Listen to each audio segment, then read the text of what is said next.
Bro, now nigga get changed. Chop get blues on the mouth through the maze. Push star coupe on in the king. Standing there blocking up, serving the feed. Pie got not get to the blue cheese. Four got rocks up, serving the weed. I been out of town on the roads of my dreams. Four got a Glock with a scope and a beam. Nigga up the phone, they were like, dude, if you ever wonder what your character is, that's you right there. Like, so that was where the penny kind of dropped. You know, I just like, it clicked, and that's through the test of time. I just leaned into that a little bit. You get the light through the darkest times, for sure. Yep. So real quick, just for anybody, any viewers or anybody that doesn't know what an extra is, could you kind of explain the extra role? Yep. So whenever WWE, you know, they're constantly a traveling circus, basically, 52 weeks a year. They'll be in Minneapolis one night, then they'll be in Milwaukee the next night, then they'll be in Chicago the night after that, and it kind of,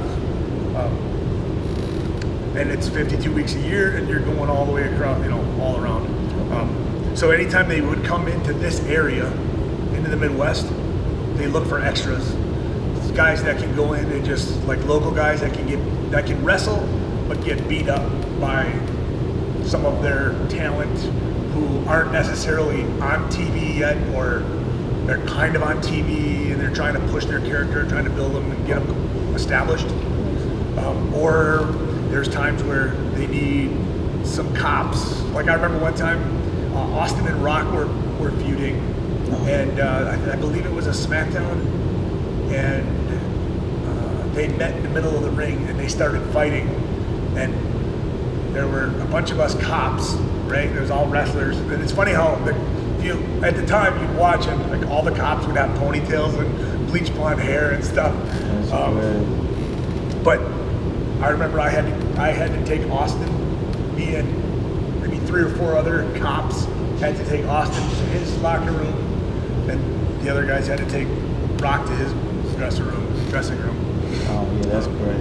Yeah. I always thought, like, who is those people that always come random as hell when it's in all black and trying to break up everybody? You like, who those are usually local wrestlers. Okay, that's cool. Back to the extra part, you were saying you were getting picked 1 through 4. What was it? 1 out of 5 months to do extras.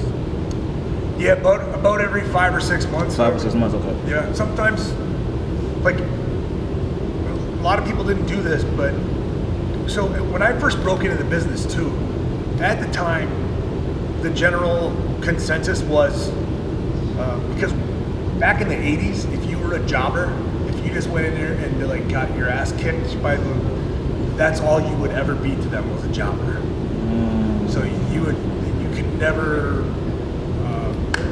rise above that, really. Damn. And so there were people when I first broke in that sort of still had that belief. Like, what year did you? I broke into '99. Okay. Sure. And so like some of those old timers would be like, "Don't do it. Don't stop doing all this extra work."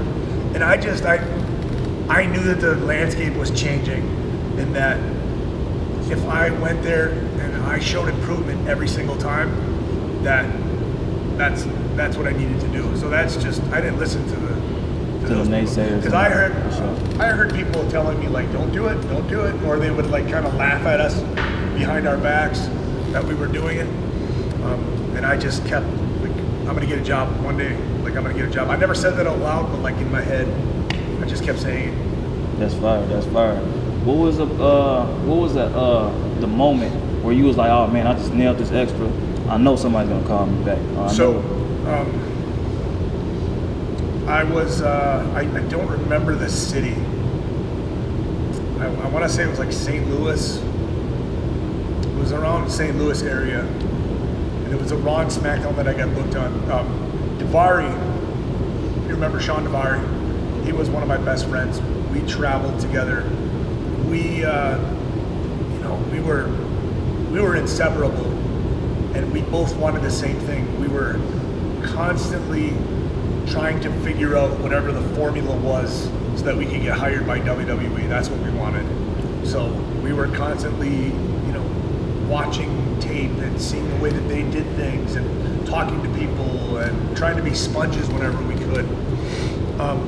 And like I had said before, they kept seeing me. Right. And I knew they had like some respect for me. Right. And Damari got hired about a year before me. So he was already there, and he got along with everybody. So he got in right away, and when you're well liked, they'll listen to you a little bit. Right. So I knew that he had a